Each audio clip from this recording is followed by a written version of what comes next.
Thank you for letting me crash your party and to listen or not listen to my random array of thoughts.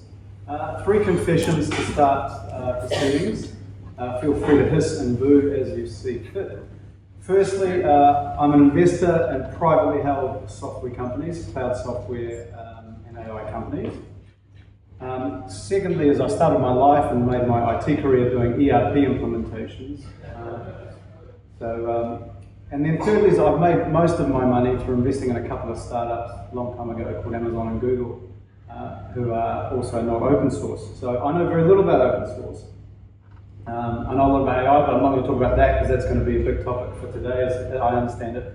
I'm going to really share 3 themes with you, or 3 provocations more than anything.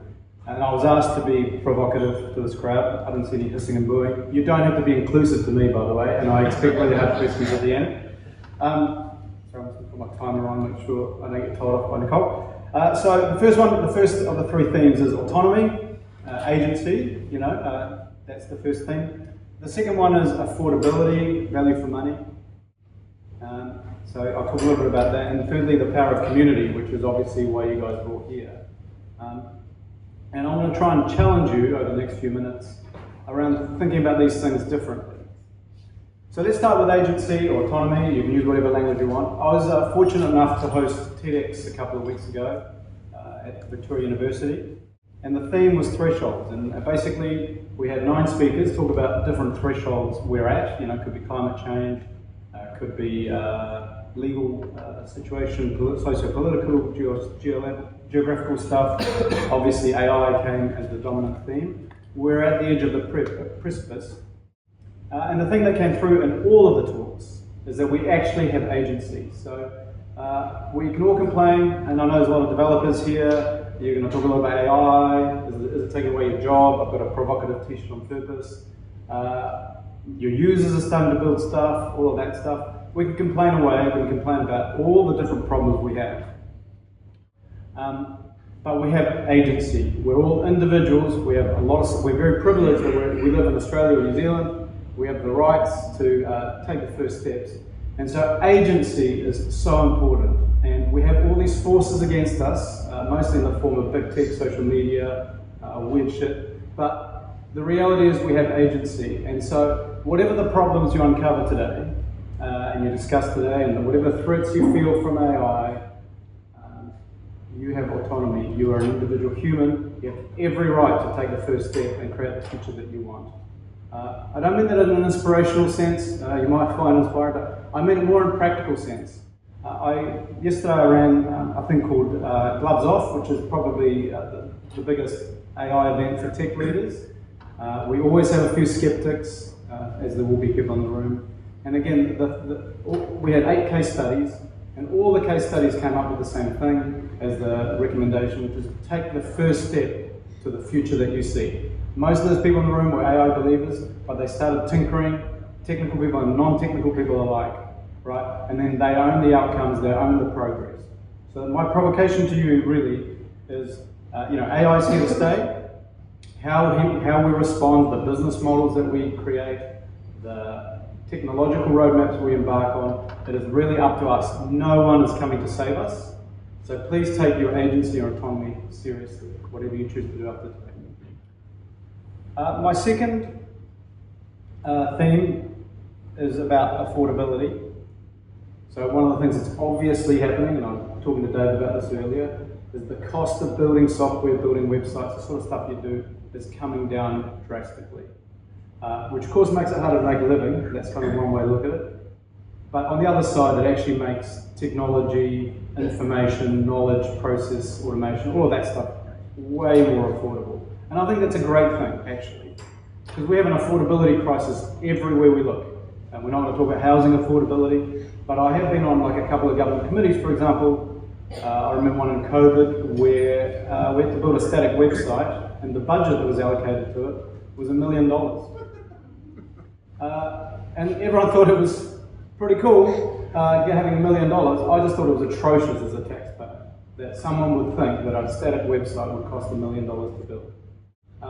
And so if we look around the room, I know there's people from the Ministry of Health and all sorts of other we've made such little progress on information services being made available to humans, our citizens, and affordability is actually a real problem.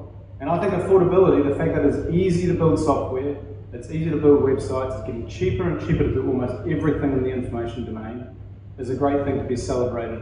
And I think you should take affordability seriously and think about it differently. Not as it's going to be harder for Dave to make money, which I think it will be, right? With other people in the room, it'll be harder to justify some of your salaries, right? I appreciate that's challenging, but the other side of that equation is hopefully some of the information problems we have will get solved. Like, I still cannot book online an appointment at Wellington Hospital. That is crazy to me. My first startup in 1999 was an electronic medical records business. We thought we'd go and put a booking system at all of the health providers in New Zealand and then create an information exchange around electronic medical records.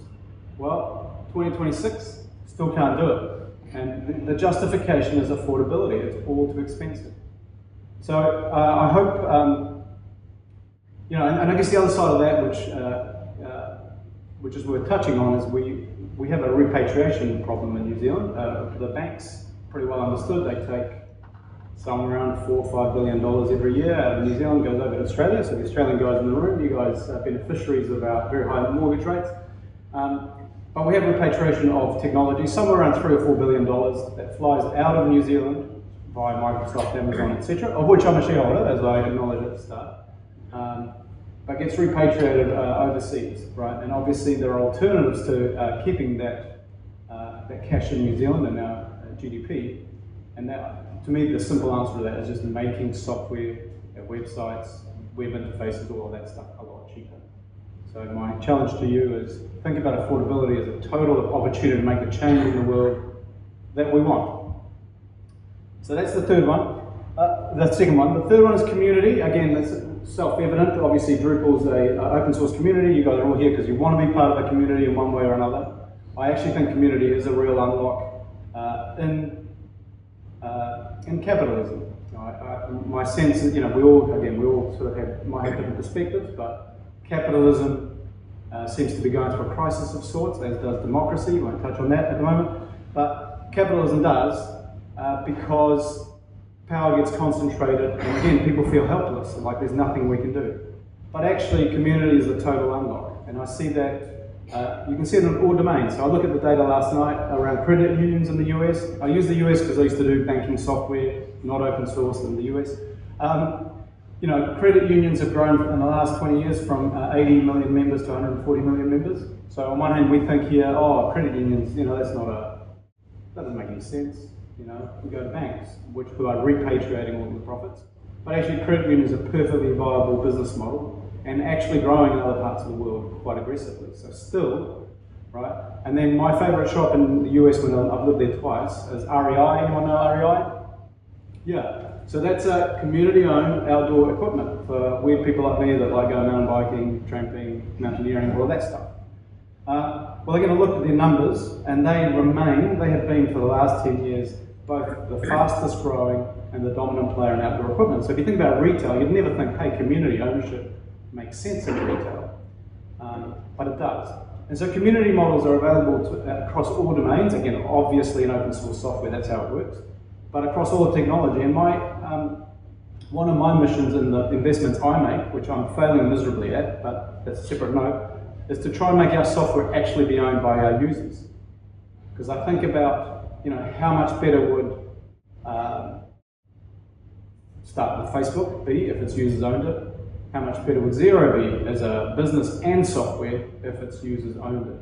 And I actually think community ownership models for software and information assets has a really, really big opportunity. For some reason, it remains untapped other than the open source domain. So open source is one model for obviously owning software. It's a non-commercial version, but there are commercial models as well where your users own. And I actually think in order to solve some of the big problems that we have in our society, community ownership of our information assets is really, really important. So those are my three core messages. I'm going to leave plenty of space for hard questions.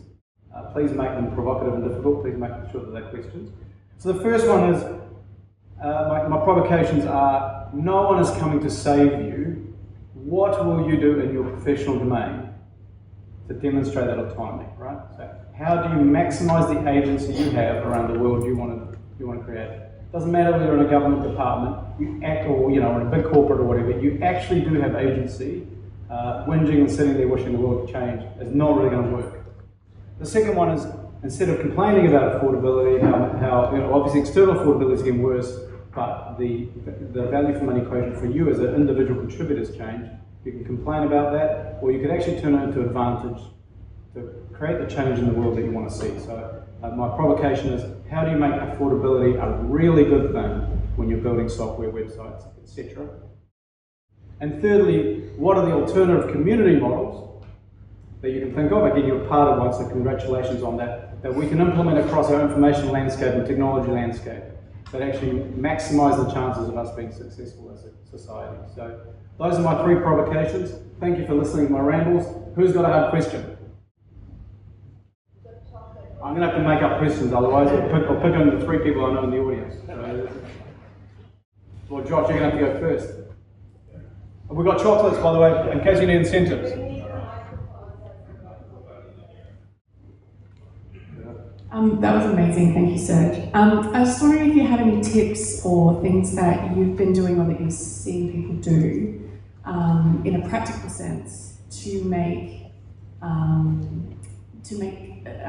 use affordability as an opportunity. Well, in the private, I work in the private software domain, so one obvious thing is just to make things 10 times cheaper. So you can go from like SaaS software, take something like Law Cyborg. I'm an investor in a company called Law Cyborg, AI lawyer, legal advice. We have, it was widely successful in our first year so far. Well, you pay $99 a month and you have unlimited legal advice, so that's a total disruptor. Anyone can get legal services, right? That's no longer the person who can afford the $600–700 an hour person. So that's a service where affordability is fundamentally different. And we can all think of use cases like, there's going to be corporate users of our software, which there is, but someone who can't afford, a divorce advice because they need to leave their husband but don't really know what their rights are. There's lots of use cases where that's an amazing unlock that doesn't exist today, right? And the software is, it's cheaper than the service, but it's also 10 times cheaper than the alternatives as well from a software perspective. And so that's just going to create, I don't know what the long-term consequences are, but legal services and legal advice is just going to get a lot cheaper. Don't know if that sort of answers the question. And I just think across categories. In the software world, some of you guys will know Andrew Butel and Telos, who used to be Endgame. So he was showing this AI book from yesterday. A piece of software for an Australian business, 250 tickets that were all verbally communicated, built a custom SaaS software for 250 verbally communicated tickets, used a whole lot of tokens, $3,000 worth of tokens, cost about $12K to build something that government agency here would spend $40 million doing. It's just an order of magnitude change. So those, and that's in your domain. So, on one hand, again, you could argue, oh my God, he's putting software engineers and product managers and all these people out of a job. On the other hand, there's a company doing medical services in Australia, which is getting a piece of software for, I don't know what they're paying, tens of thousands of dollars, which simply would have been unaffordable otherwise. And each of these transactions go from 30 human hours. These are basically assessments on healthcare options for people who've had accidents. Go from hundreds of hours of human labour to seconds of processing. They still need human supervision, but the cost goes from, making up the numbers, $10,000 to $100. So again, it's a 100x improvement in the healthcare service. Oh, what's the question? This is what we like. Yeah. And at some point I'm going to get kicked off stage, but you guys can blame Nicole in an inclusive way. Yeah, I know. Thank you, Serge. You advocate for community ownership of models of software and things. What can you say about the governance arrangements of such community ownership? Because that may be more important than the ownership model. I agree with that actually, so it's a great question. We haven't, it's been a long time. So capitalism's been on its run. We all thought it was the end of history. We thought it was all sorted. Obviously, it turns out it's not the case. Concentration of wealth, influence, all of that. So again, we can talk ad nauseum about that. But I think we have to solve the governance scenario. So I don't have a quick answer. But an obvious thing is to have obviously users have a director or multiple directors. You can still have a board structure, normal governance of a company, but you can have things. You can have specific carve-outs. It might be pricing related. It might be strategic decisions, it might be markets, it might be whatever it is, embedded into the constitution. So I think the default model is, let's say, I'll give you a good example of one that I'm advocating for. It's a company called Tapi. We do property maintenance in New Zealand, Australia, the UK, and Ireland. I think, so we serve property managers. I think the long-term answer is for lots of property managers to own our software to make it better, make sure that we've got the right tension between pricing, feature development, all of that stuff. So we have a couple of customers as shareholders, but we're not really owned by property managers. In that scenario, I would see property managers having their own constitution of sorts, and then having a director who has certain and special rights on the board of directors and attends like a normal board, and then briefs our shareholders at least once a year beyond our AGM. That's a starting point. Does it change the world in its own right? No. But it creates the right kind of environment to build better software that makes a better impact on our industry. I don't have a silver bullet answer, but I think it's a really good question. And I think we've abandoned, we just thought capitalism was going to win in its current shape. So we've kind of stopped thinking about what the alternative models are. And I don't really know how REI does it, for example. I know how credit unions do stuff, but I'm interested to know how does REI do that, right? Because on one hand, they've got to grow. Do they have to grow? They've got to make a bit of money. What's the right amount of margin? Like all these questions. How do they discuss it at a board level? I have no idea, but I think it's a really interesting provocation. Hello. Hi. Love the talk, by the way. I was laughing because I thought it was ridiculous, not because I wanted money. I understood. Yeah. But there were people in the room who absolutely. Yeah, it was great. On the subject of this wasting of government money on tech, though, like the key issue for me is what do we do about procurement? Because there seems to be a unified culture of people that don't understand the domain, that can't accept the offers that would save them a 10x. So how do we bring them into the conversation to help them, not to give us money?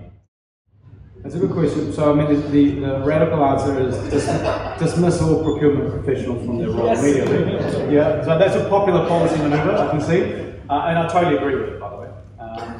So I understand what they're there, but to be honest, in the new world, let's say, I don't know what a good example might be.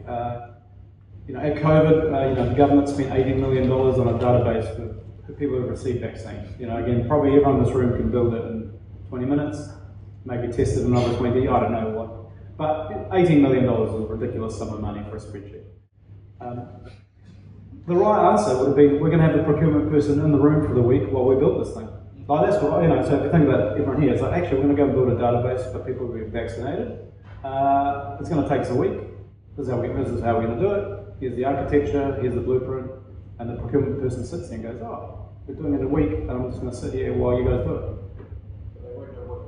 It doesn't matter. The question is, but you can't, they can ask all the questions while you're actually building the thing. There's no, and again, I was talking to Dave before about what do you do about the procurement. You might have this very simple thing that takes a day to build, but you've got a 6-month procurement cycle. And so what do you do about it? Because you can't, it's not up to anyone in this room to solve that problem. And I actually think probably the most practical answer is forcing procurement people to be part of the construction process in one way or another. And I know no one's thinking about that, and procurement people might say they don't want to do that, but in the end it's like, how do you actually assess whether you're getting what you want, unless you're in the room? The procurement people don't know what they want, because you have the domain expert, and then they pass on to procurement people. Yeah, so we're going to solve that, but again, the tools have changed now, where you can sit in a room, get all that captured, get all that documented in real time, or very near to real time. So I do think we're going to see new models, and the idea of kicking the can to someone else, do requirements, to hand it on to someone else, to hand it on to someone else, to then have someone who doesn't know what they're talking about, to then spend 6 months evaluating something you can build in a day, is a little bit silly. have we got some Australians here? Do you guys know the NPP, the New Payments? That was then 15 years ago, the New Payments platform. It was a classic case of it took us 2 days to build it. It took 3.5 years to procure it. So anyway, I made quite a lot of money out of it, so it was okay, but it's not good value for money for Australian taxpayers. Who else got questions? These are good ones, I'm liking it. But I think we have to solve, so again, this goes back to my point around, you take affordability seriously, you take agency seriously. It's okay to say the procurement person, you don't know what you're doing. So in order for you to learn what you're doing, or what we're doing as an organisation, you're going to be part of our daily meetups, scrums, you're going to see the progress, all of that stuff. That's the new way of buying stuff, not the old way, because that doesn't work. It takes too long, it's unaffordable, we don't get the right outcomes. I'll try and frame this question in a way that makes sense, but kind of following on from what you were talking about in your question, us in the open source community are obviously competing with large multinational organisations who are going in and selling proprietary software to government agencies, offshoring most of the work, all of the economic value of those projects disappears out of the country. Us within the Drupal community have largely solved that through using open source, keeping those projects within local companies, providing full digital sovereignty to our customers, but we're still not great at selling that message to the higher ups within government. So what would your advice be around that? Yeah, that's a great question, by the way. I think that is a challenge. Like open source as just as a label. Like I went and talked to my parents, say, hey, I went to this open source conference. And they're like, right, eyes rolling, but before I finish the word source. That's a problem in its own right. You do have a branding problem, because it just sounds like it's some techos who do something. When the reality is, actually, it's a more affordable, community-run, democratic, like you find other language, right? Like if you were called the Democratic Software Alliance, it would just feel more accessible. Like, no, we don't buy from big corporates, we buy from, don't quote me, but the Democratic Software Alliance. There's a bunch of people who believe that software is better, cheaper, and closer to the users than some big corporate. And we've just got to change the language. Because otherwise, as you're saying, Microsoft, Amazon, whoever, SAP, shows up, says we're the number one, we're the big boys in town, trust us, it will only take 3 years, so on and so forth. I actually think there's a branding problem. I didn't come with any as a marketer, which is what I am, I don't come with any ready-made answers, but I do think there's a branding problem around things like open source. And community has this vibe of, people kind of growing, Basil and the Brooklyn glass house, it's like a bunch of do-gooders who try their best with their, at the local community gardens. So there's some, on one hand it's true, it's a community, you guys are a community. On the other hand, it doesn't feel like competent professionals, actually working together to solve really hard problems, which is really what you are. So again, I just think it's a branding and messaging thing, which if I was selling on the other side for one of the big guys, I would totally use against you. It's a bunch of do-gooders trying their best, and community open source, I don't even know what that is. Apparently they keep their software in some repository, I don't even know how they keep that secure. It all sounds very dodgy to me. That's how I compete against you if I was one of those. So I do think you have a branding problem. And it's worth solving, because otherwise, you're just going to keep battling away. That's a great question. I wanted to ask you a question. You mentioned capitalism a few times. So, with AI, and we'll probably see it more when robotics add to that equation, but AI is going to be making up for the dominance of digital productivity initially and labour eventually. So, my question to you as an investor is, do you sort of feel like capitalism is the best system fit for purpose in our future that serves humanity? I don't, no. I think capitalism is good because it creates incentives to do better. So it has this kind of perpetual improvement built into it.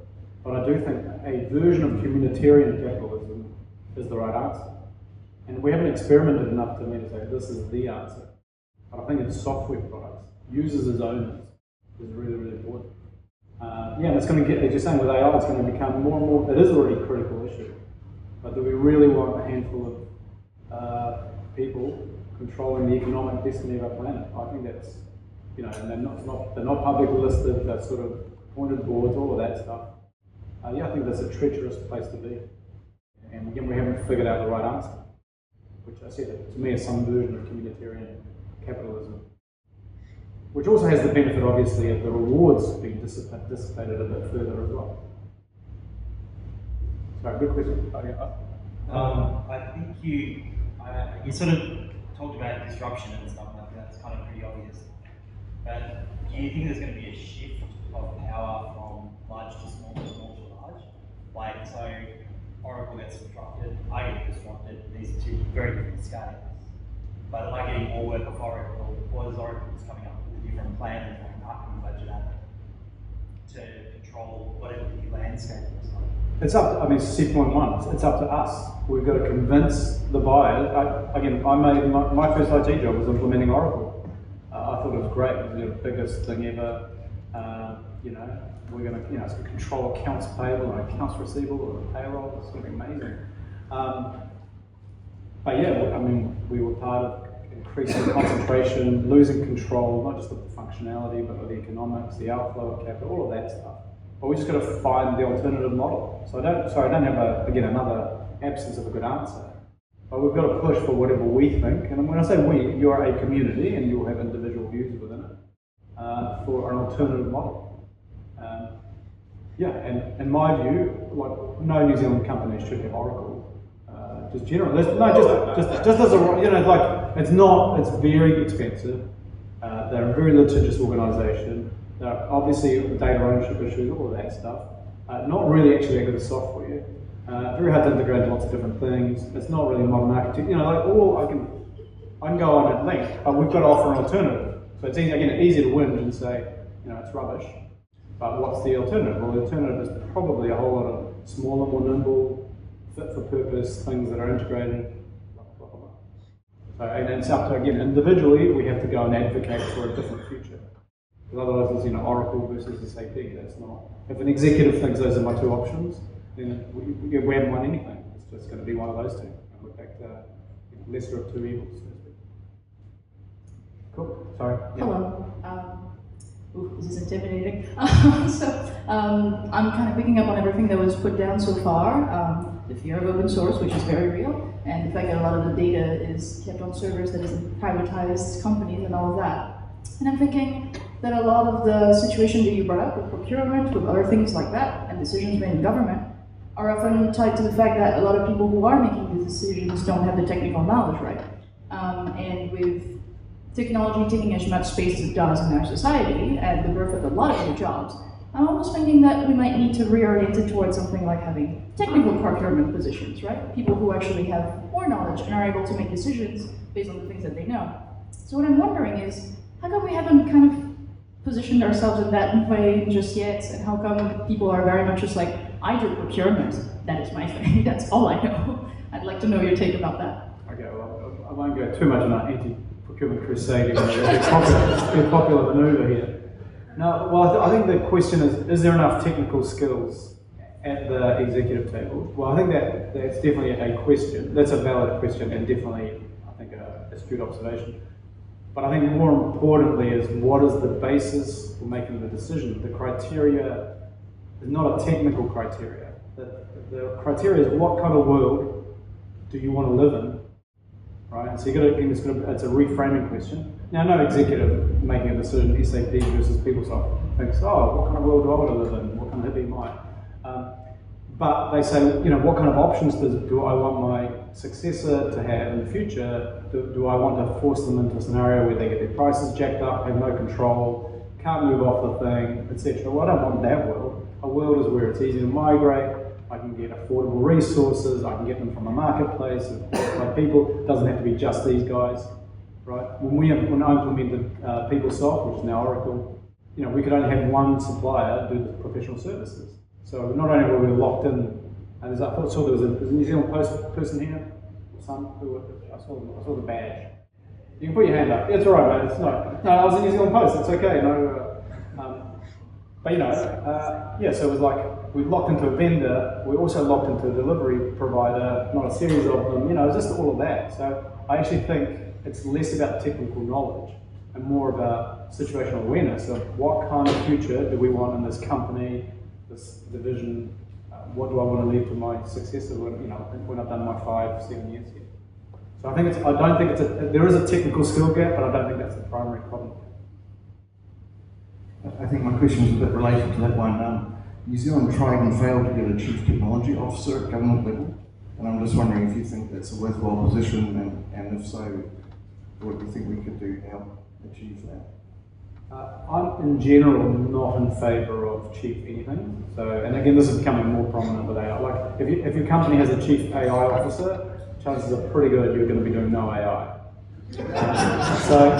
And I sort of think about that at technology. So there's a symbolic value in that role, but I don't think that's helpful.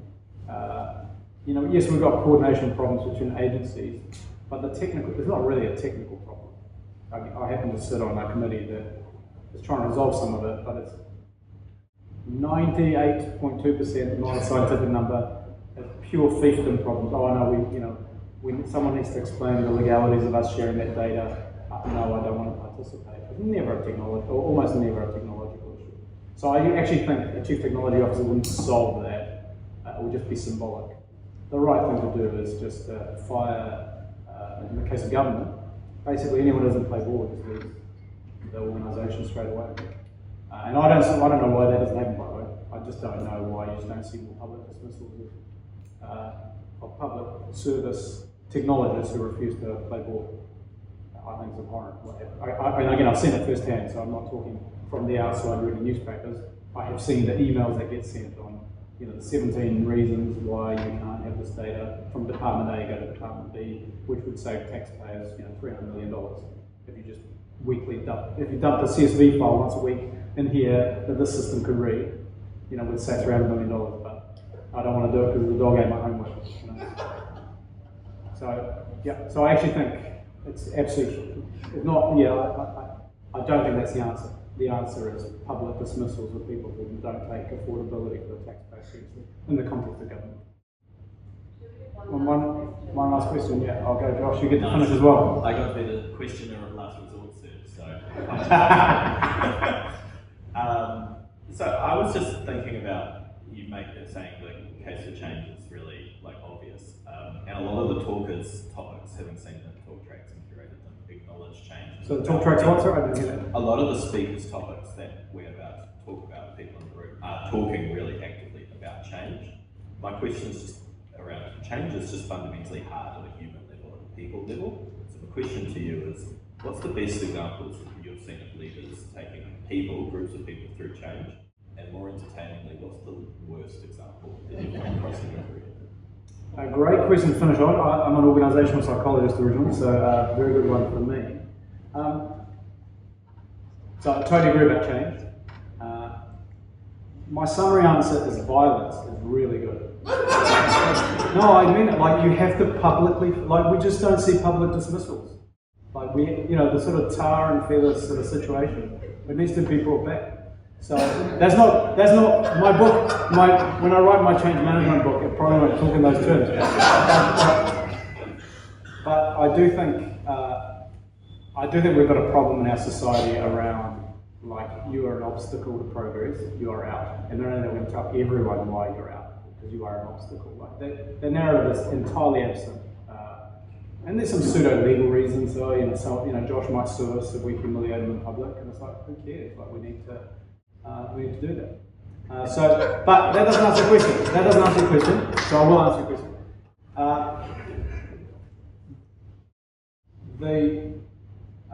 Obviously, people having agency in the decision making is really important. So they have to be participants, not subjects of the change that you're making. Which again is why I think having a procurement person in the Scrum meetings is good, because they're actually part of the process. If you're not part of any of it, then you can say, well, I don't know how any of this works, I'm just doing my job, etc. So So active participation, I think, is really, really important in terms of the change process. So to answer the good examples, I mean, this is happening a lot with AI adoption, as you can probably imagine. So the best companies that I've seen have basically created things. I'll give you like 3 or 4 examples around AI specifically, like Tuesday morning clubs. Every Tuesday we meet at 8 o'clock or 9 o'clock, free breakfast and muffins or whatever. Everyone just discusses what they've done with AI, does a show and tell, people ask questions, you move on. And you create this kind of, in smaller organizations or smaller teams, you create this, hey, AI is cool, I get to practice it, etc. Good thing about AI tools is that it's very accessible, very experiential. It's not theoretical. You can tomorrow log into HeyGen and create your first AI video. Like that is very, anyone in this room could do that.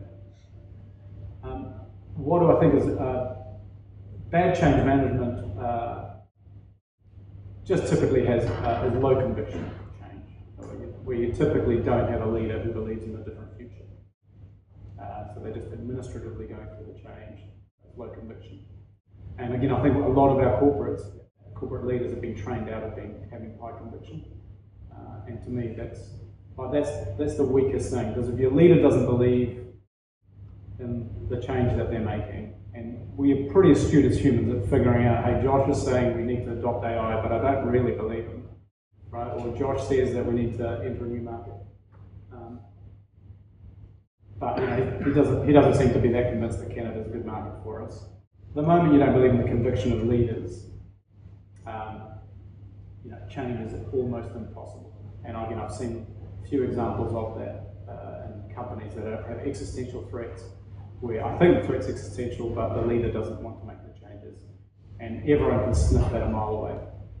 And so it's up to us. We should just not appoint leaders that have conviction, and we can see it in our politics. Like if you look at our 2 most likely prime ministerial candidates, like no one believes that either of those 2 people have any conviction about a future New Zealand. They can't articulate what a successful New Zealand is. They can say policy A is rubbish, or you know, we should start drilling for oil, or we should give free benefits to students, or whatever, but they actually don't have a vision, a high conviction vision of the country. And so I think not having conviction is a real problem for leadership, and so you shouldn't implement change unless you really believe in that future, which nicely ties in with my provocation around agency. Like, if you do see a different world, it's up to us to pursue it, and people will smell it if you actually believe it, which will make change a lot easier.